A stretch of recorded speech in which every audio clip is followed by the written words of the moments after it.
aking iningatan na ngayon ko lang naramdaman at aking naranasan nung umibig ng lubos at ibigay ko ang lahat. Tinatanong sa aking sarili kung hindi pa ba sapat ang lahat ng ginawa ko para lamang sa iyo. Bakit kailangang mangyari pa ang mga ganito? Pilit na inaalala mga bagay na nangyari sa aking puso at sa isip. Kalungkutan ng naghari at naghiwalay tayo na di man lang nakapag-usap.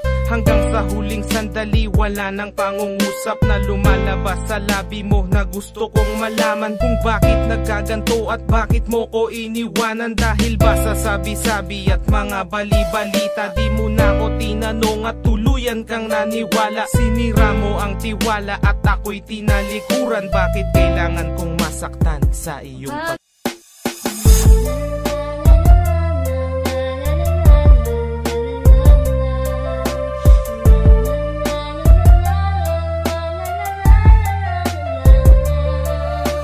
High school ko ay puno ng alaala na hindi malilimutan, lalo na nang makilala ang babaeng nagbigay sa akin ng inspirasyon na gumawa ng homework at makinig sa leksyon. Kaya nag-aral ng mabuti para sa aking future life at lalong-lalo na